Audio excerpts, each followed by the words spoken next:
Hello students, my name is Ashwin. आप देख रहे हैं अश्विन सर की क्लास। जैसे कि हमने पिछली वीडियो में भी डिस्कस किया था, इकोनॉमिक्स के कुछ कंसेप्ट थे। अब आज हम पढ़ रहे हैं अकाउंटेंसी।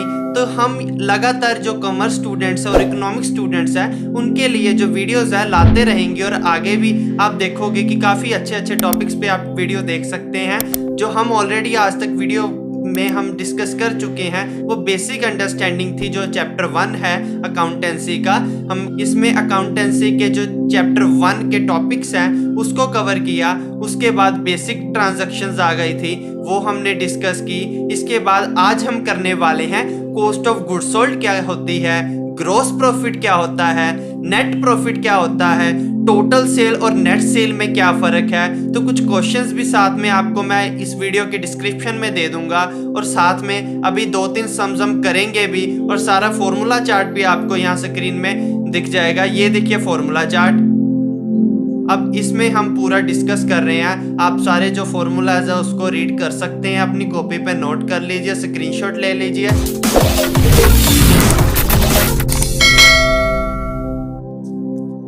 आप देख रहे हैं कि मैंने लिखा है COGS, cost of goods sold. तो ये जो कॉस्ट ऑफ गुड्स सोल्ड है इसको समझने के लिए मैं एक एग्जांपल देता हूँ। मैं मान के चलता हूँ कि ये मेरे पास जो मार्कर है इसका प्राइस 20 रुपीज़ है। मैंने मार्केट से इसको परचेज किया तो मुझे 20 रुपीज़ पे करने पड़े।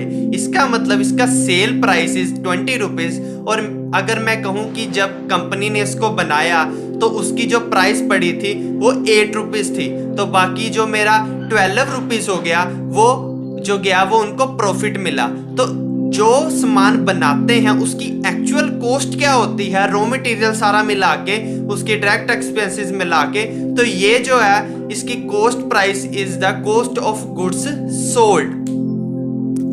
चलिए अब हम एक एग्जांपल के साथ हम एक सम भी करते हैं। तो देखिए कि ये है ओपनिंग स्टॉक, मैंने शॉर्ट फॉर्म लिखी है।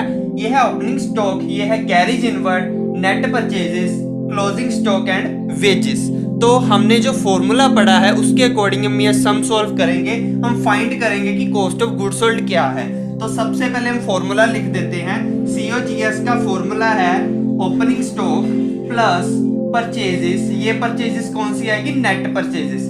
नेट परचेजेस और टोटल परचेज में आपको मैं इसके बाद फर्क समझाता हूँ। Purchases plus direct expenses minus closing stock. तो इसमें हमारे पास क्या है, 10,000 है, ये ओपनिंग स्टॉक है।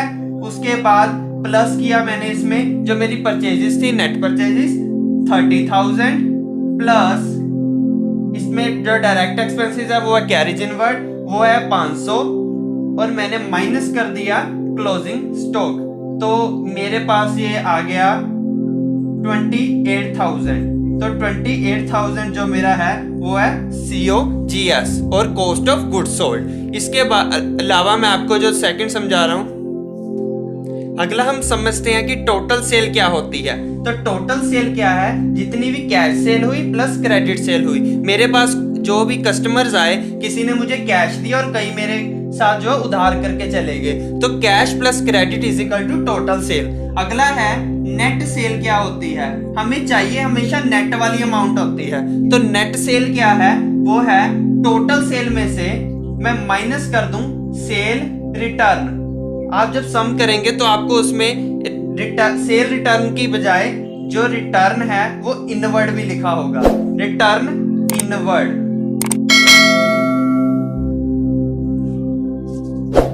हमने फॉर्मूला में पढ़ा था कि नेट परचेज ऐड किया है, तो मैं आपको समझा रहा हूं कि नेट परचेजेस कैसे निकलती है। तो जैसे टोटल सेल का किया है एज इट इज इसी का है।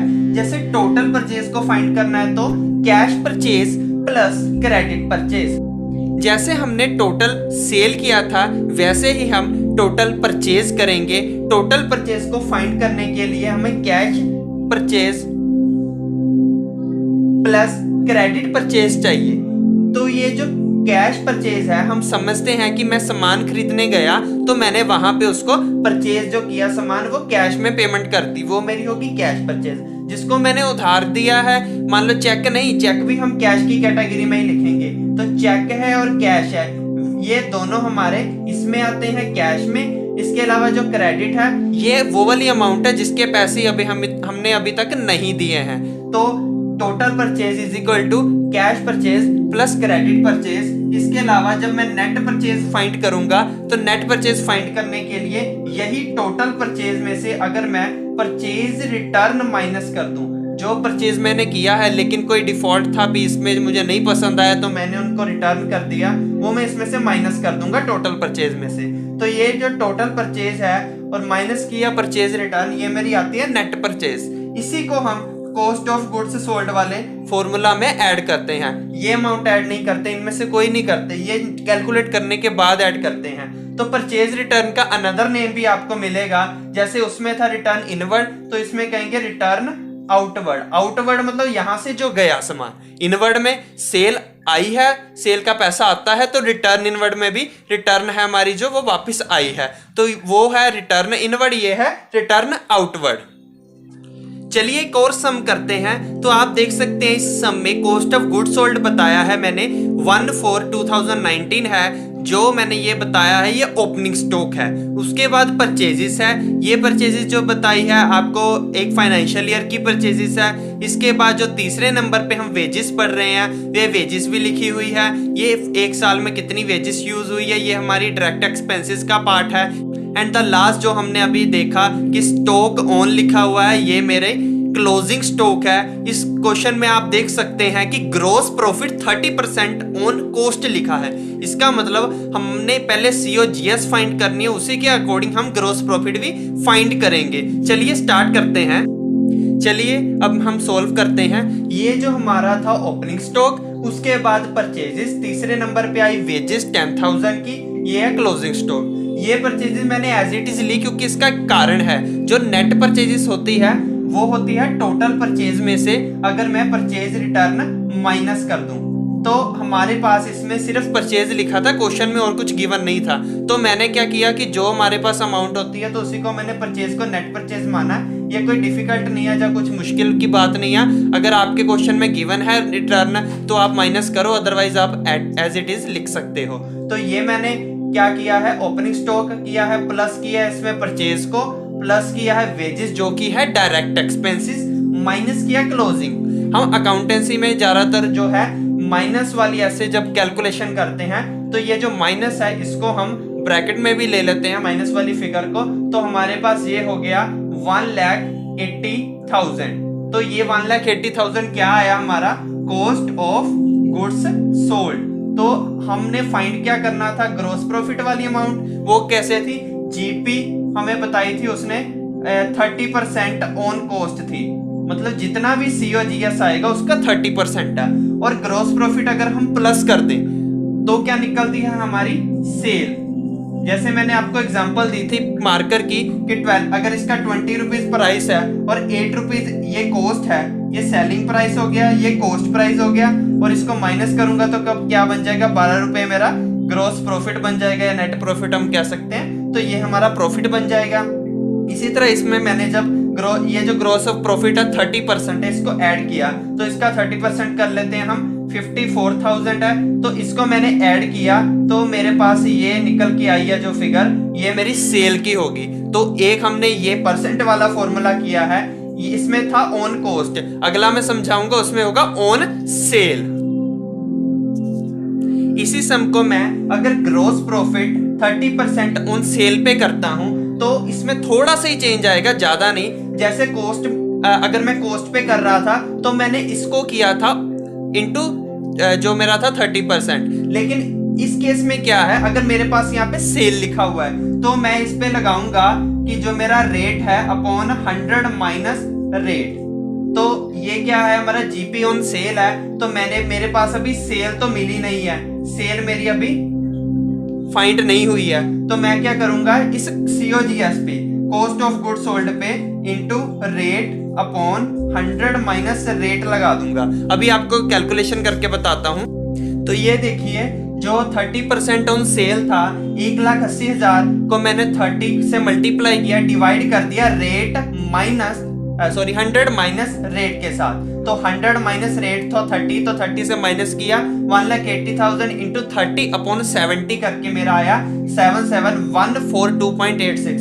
तो मैं लूंगा यहाँ पे 77,143। तो ये मैंने इसमें प्लस कर देना है, तो मुझे निकलेगा क्या है, ये मेरी सेल आ जाएगी। तो मैं यहाँ पे प्लस कर लेता हूं,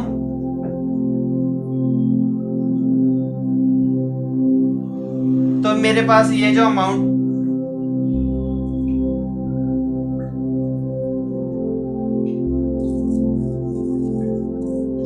तो ये मेरे पास आ गई सेल। चलिए कभी कभार हमारे पास ऐसे सिंपल सम भी आ जाते हैं। तो इसमें पूछा क्या है हमारे पास, उसने कहा कैलकुलेट करो gross profit and COGS. Gross profit आपको पता है कि हम सेल पे कैसे निकालते हैं और कॉस्ट पे कैसे निकालते हैं। तो यहाँ पे है ऑन सेल। तो सबसे पहले हम सेल देखेंगे, हमारी 8 लाख है। तो सीधा सीधा क्या करना है, 8 लाख को मैंने मल्टीप्लाई करना है 40% पे, मतलब 40/100। तो इसमें क्या है, हमारे पास कोई ऊपर सीओजीएस नहीं दी कि मैंने सेल पे निकालना और मुझे cost of goods sold given है। इसमें दी भी सेल है और करना भी सेल पे ही है। अगर दोनों सेम हो, यहाँ भी सेल यहाँ भी सेल, तो 100 ही लगता है। अदरवाइज जो आपको बाकी कैलकुलेशन बताई है वैसे मेथड लगता है। तो इसमें मैंने इसको फाइंड किया, तो मेरे पास आ गया, तो यहाँ पे हमारे पास आ गया 3,20,000। तो 3,20,000 मेरा ग्रॉस प्रॉफिट फाइंड हो चुका है। इसके बाद सीओजीएस करना है। तो सीओजीएस का मैं फॉर्मूला बताया हूँ आपको, ओपनिंग स्टॉक वाला था। एक फॉर्मूला ये भी नोट कर लो, net sale minus gross profit, ये चीज है। तो मैं क्या करूंगा, 8 लाख यहां पे लिख दिया माइनस, तो मेरे पास आ गया 4,80,000 रुपया। ये जो है ये मेरा सीओजीएस है। अब मैं आपको एक अलग तरीका बताता हूं जिससे आपको ये जो सारे के सारे टॉपिक्स हैं, ये सारा जो फॉर्मेट है माइंड में क्लियर रहेगा। तो जब हम देखते हैं कि हमारे जो बाकी लास्ट में जो कुछ चैप्टर्स आते हैं, एक फाइनेंशियल स्टेटमेंट आता है, उसमें हमने ट्रेडिंग अकाउंट बनाना होता है। तो अगर आप जब वहां उस चैप्टर में भी पढ़ोगे तो यही चीजें आएंगी, जैसे ओपनिंग स्टॉक आएगा, उसके बाद ये जो हमारे पास है ये सारा का सारा यहाँ तक डायरेक्ट एक्सपेंसेस है। डायरेक्ट एक्सपेंसेस में आपको लिस्ट भी मैं दिखा रहा हूँ, ये देखिए डायरेक्ट एक्सपेंसेस की लिस्ट। अब ये देखिए डायरेक्ट एक्सपेंसेस में क्या क्या आ रहा है, वेजेस है, कैरेज इनवर्ड है, गैस है, फ्यूल है, फैक्ट्री के जो भी एक्सपेंसेस है वो, इलेक्ट्रिसिटी चार्जेस है वो आते हैं। तो ये मेरा आ गया ओपनिंग स्टॉक, प्लस क्या किया मैंने, वेजेस, और मैंने यहाँ पे किया 2 परचेजेस। ये तीनों चीजें मेरी ऐड होगी, opening stock plus purchases plus direct expenses, minus मैं करूंगा अगर क्लोजिंग स्टॉक, तो क्या निकल के आएगा मेरा, जो मेरा सीओजीएस निकल आएगा। ये मैंने 3 चीजें 1, 2 एंड 3 डायरेक्ट एक्सपेंसेस 3 चीजें ऐड करी और क्लोजिंग स्टॉक को मैंने माइनस किया, तो मेरे पास COGS cost of goods sold आ गया।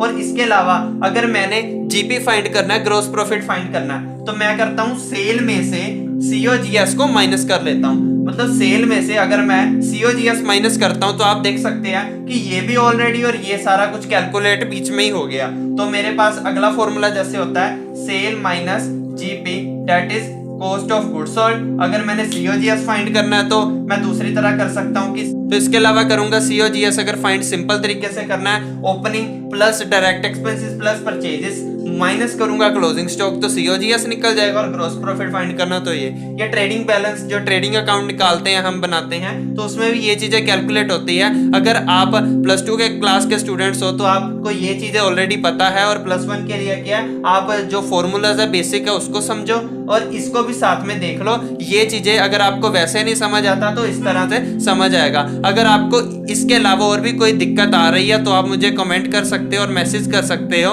और अगली वीडियो के लिए हम इस वीडियो के डिस्क्रिप्शन में लिंक दे देंगे, जो कि नेक्स्ट वीडियो इसका नेक्स्ट पार्ट होगा। Thanks for watching this video. मुझे होप है कि आप ये सारा काम अच्छे से कंप्लीट कर लोगे और जो भी आपकी नेक्स्ट क्वेरीज होगी वो कमेंट करोगे। Also subscribe my channel.